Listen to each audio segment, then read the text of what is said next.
So for this you'll need a comb and some of these little rubber bands or something to hold your hair. I like these because they're inconspicuous, and once you tuck your hair in the back, it's not as noticeable as a bigger hair tie. And I've curled my hair before starting, just to give it a little extra texture when I tuck it in the back.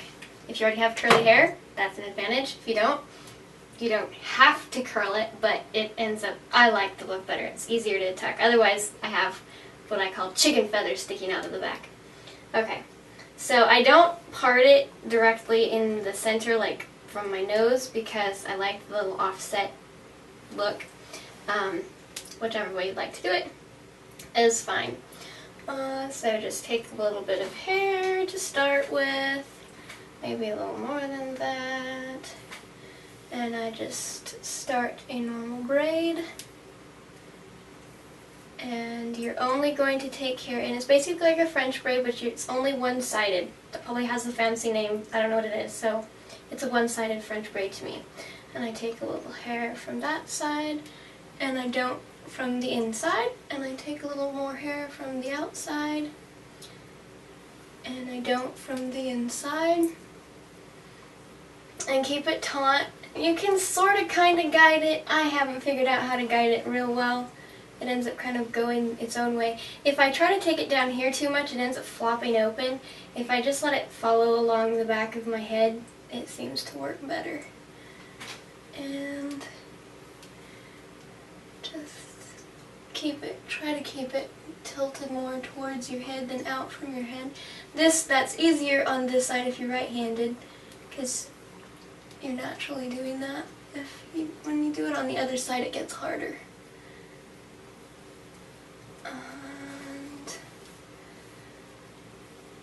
just I go to a little behind the bone behind your ear. Sometimes I'll pull along this side because you end up grabbing stuff on this side, so I'll just pull it back out.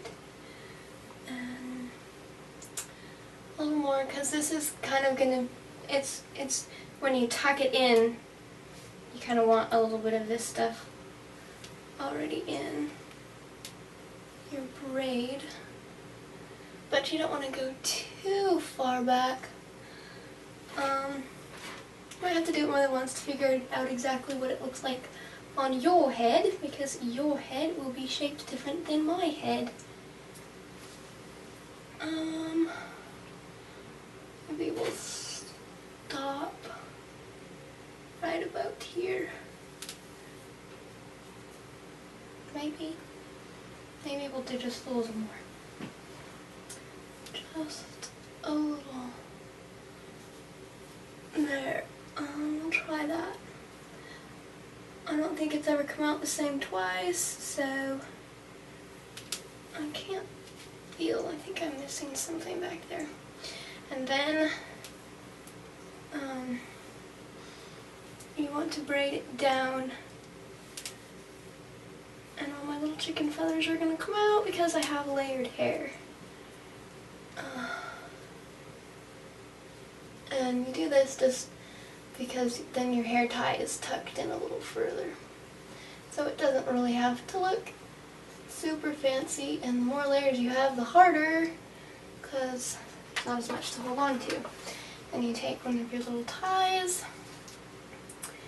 and you tie it off. And that's going to end up going in back there. Yeah. Might have to use some hairspray. Alright, and then we'll do the other side. Alright, so you start the same on this side. Grab a little chunk of hair. That one's a little bigger. A little smaller. And start. So knot from the inside and take one from the outside.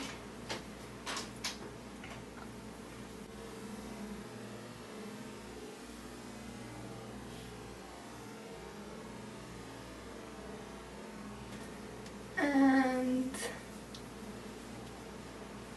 sometimes it tries to roll out for whatever reason. but I do my best to try to get it to go in. If you keep it close to your head, sometimes that works. Although the other side looks like it kind of tried to roll out this time too, so it might look uniform for once.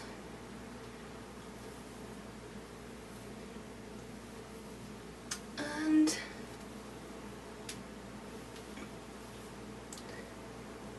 one side may look thicker than the other because, number one, if it's not parted in the middle, and number two, depending on how much hair you pull in at the time.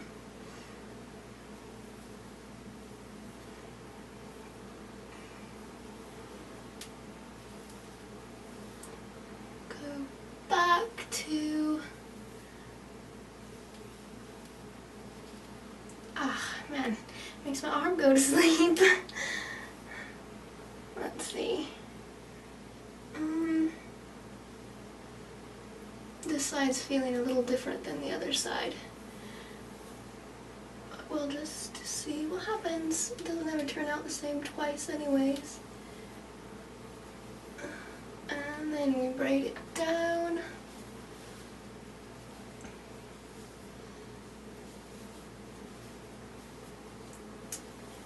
Little ways.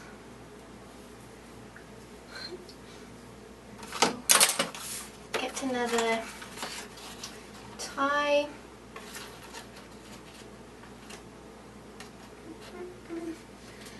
Tie it off. And then you need a big tie. I forgot to mention that in the beginning. A big tie. And you'll grab the hair in the middle and pull these into it. Yeah, that one didn't work quite as well, but oh well. And kind of follow where these land. I'm gonna need some hairspray because my layers are not cooperating. And you tie it off. This is not the most perfect one I've ever done, but I can't ever make it decide what it wants to do. I just kind of have to do what it does. And then kind of pull it down in the middle. Don't go all the way through unless you want to pull it all the way through. I just tuck it in, and the curls kind of just sit there. I feel like I don't have as many full curls this time. Maybe because I just cut my hair and had it layered. But with your curls, depending on what kind of curls you have, it may fill it out a little more, and hopefully you won't have these chicken feathers. Something like that. That at least shows you how to do it, and hopefully it'll turn out on your hair a little better than this. And that's what it looks like. Hopefully that's what you were wanting. Thanks for watching.